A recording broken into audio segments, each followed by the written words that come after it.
एक बार की बात है, बौद्ध आश्रम में रहने वाला एक शिष्य अपने गुरु के पास आता है और कहता है कि गुरुवर, आश्रम में रहने वाले दूसरे शिष्य मेरा यह कहकर मजाक उड़ाते हैं कि मेरे घर में कुछ खाने को नहीं है। मैं बहुत गरीब हूँ और मेरे पिता शराब पीकर मेरी माँ और भाई बहनों को मारते पीटते हैं। वो बौद्ध भिक्षु बड़े ही ध्यानी व्यक्ति थे।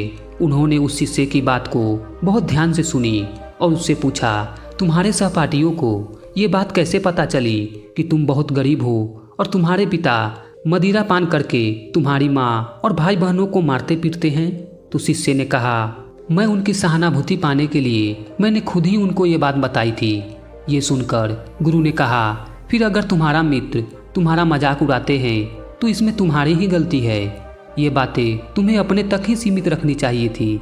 हमारे जीवन में कुछ ऐसी चीज़ें होती हैं जिन चीज़ों को हमें खुद तक ही सीमित रखनी चाहिए, उन्हें हम दूसरों को बताने की गलती करते हैं। शिष्य पूछता है, फिर गुरुजी अब क्या करूं?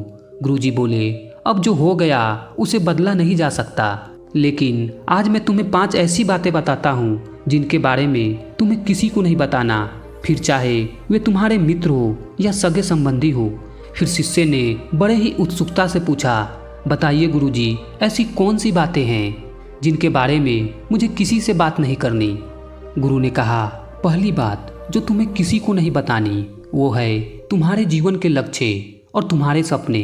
हम अक्सर लोगों की नज़रों में बड़ा बनने और ये दिखाने के लिए कि हम कितनी दूर की सोच रखते हैं, हम अपने लक्ष्य और जीवन के सपने लोगों के सामने रख देते हैं। हालांकि ये बताना गलत नहीं है, लेकिन जब हम ऐसा करते हैं तो हमारे अंदर संतुष्टि का भाव आ जाता है, जिससे अब हम अपने लक्ष्य के प्रति वो जुनून और समर्पण नहीं रख पाते जो लोगों को अपने सपने बताने से पहले रखते थे, जिससे इस बात की संभावना बढ़ जाती है कि अब हम अपने लक्ष्य को हासिल करने से चूक जाएं। और साथ ही जब हम अपने लक्ष्य और सपने के बारे में लोगों को बता देते हैं तो उनकी उम्मीदें हमसे बढ़ जाती है और वो हम पर ज़्यादा ध्यान देने लगते हैं, जो हमारे तनाव को बढ़ाता है और फिर ये तनाव हमारे जीवन में असंतुलन पैदा करता है। गुरु ने कहा, दूसरी बात, हमें अपने जीवन में हुए अपमान को कभी किसी के साथ साझा नहीं करना चाहिए। जीवन में कई बार हमारे साथ ऐसी घटनाएं घट जाती है जब हमारा मजाक बन जाता है। अगर कभी जीवन में हमारा अपमान हो तो हमें हमेशा उसे गुप्त ही रखना चाहिए। अगर आप उसे अन्य लोगों को बताएंगे तो वह आपका मजाक ही बनाएंगे और आप पर हंसेंगे। बहुत कम लोग ऐसे होते हैं जो हमारी ज़िंदगी में कदर करते हैं। अधिकतर लोग एक दूसरे से ईर्ष्या करते हैं, जलते हैं। इसलिए अपने जीवन में हुई अपमानजनक घटनाओं को खुद के सिवा किसी को नहीं बताना चाहिए। हमें अपने सुखद जीवन और अच्छाई को दूसरों तक पहुंचाना चाहिए, ना कि अपने बुरे समय के अपमान को। इसीलिए अपने जीवन में याद रखें, कभी भी अपनी पोल खुद ही मत खोलें। अपने अपमान को एक सपना समझ के भूल जाएं।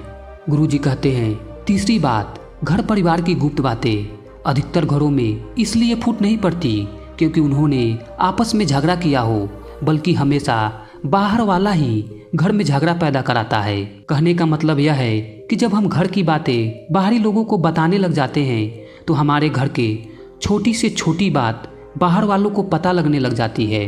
वे हमारे घर के राज को जान जाते हैं, जिसका फायदा बाहरी लोग उठाते हैं और षड्यंत्र करके घर में फूट पैदा करते हैं।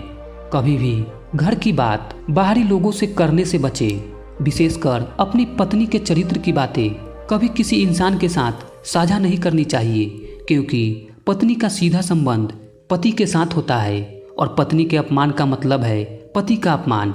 इसलिए अगर भले ही पत्नी कैसी भी क्यों ना हो, उसकी बातें समाज में करने से बचे। इससे आप आने वाली कई समस्याओं से दूर रहोगे।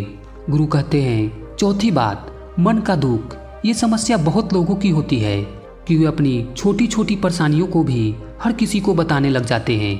क्या ऐसा करना सही होता है? अपने मन की दुख, तकलीफें और दर्द दूसरों को बताकर हम अपना बहुत बड़ा नुकसान करते हैं। दूसरे लोगों के पास इतना समय नहीं होता कि वे आपके दर्द को समझे। अधिकतर लोग आपके सामने आपको दिलासा देकर आपके जाने के बाद आपका मजाक बनाने लग जाएंगे। हर किसी के सामने अपने दुख का बखान मत करते रहें। अपने मन के दुख और तकलीफ़ों को सिर्फ उन्हीं लोगों को बताएं जो आपके बहुत करीब होते हैं और जिन पर आपको पूरा विश्वास होता है। हर दोस्त या रिश्तेदार के साथ अपनी राम कहानी शुरू न करें। ये आपका दुख कम करने के बदले और अधिक बढ़ा देगा। ऐसे दुख कभी भी कम नहीं होता, बल्कि अपने दुख को जानकर उसे दूर करने की सोचें। अपनी समस्याओं का समाधान निकालें। गुरु कहते हैं, 5वीं बात, धन की हानि। जीवन में कई बार ऐसा मौका आ जाता है जब हमें पैसों की तंगहाली हो जाती है। हमें अपने धन दौलत से हाथ धोना पड़ता है। पैसों की कमी के कारण हमारा साहस एकदम घट जाता है और खुद को एकदम कंगाल महसूस करने लग जाते हैं। ऐसे में कभी भी अपनी कंगाली की हालत को दूसरे के सामने बोलने से बचें। अपने खोए हुए धन की अगर आप हर जगह चर्चा करोगे तो लोग आपका मजाक बनाने लग जाएंगे। आपकी मदद करना तो दूर की बात है, आजकल की दुनिया में कोई लोग ऐसे इंसान की मदद नहीं करना चाहता जिसके पास धन दौलत नहीं होती। जब आपके साथ ऐसे हालात हो जाएं तो खुद को मजबूत बनाएं और ऐसे हालात से निकलने की सोचें। धन की हानि हो जाने से सब कुछ खत्म नहीं हो जाता। अपनी शक्ति और खुद पर भरोसा रखें। ये दुनिया बदलती रहती है और दुख सुख लगा रहता है।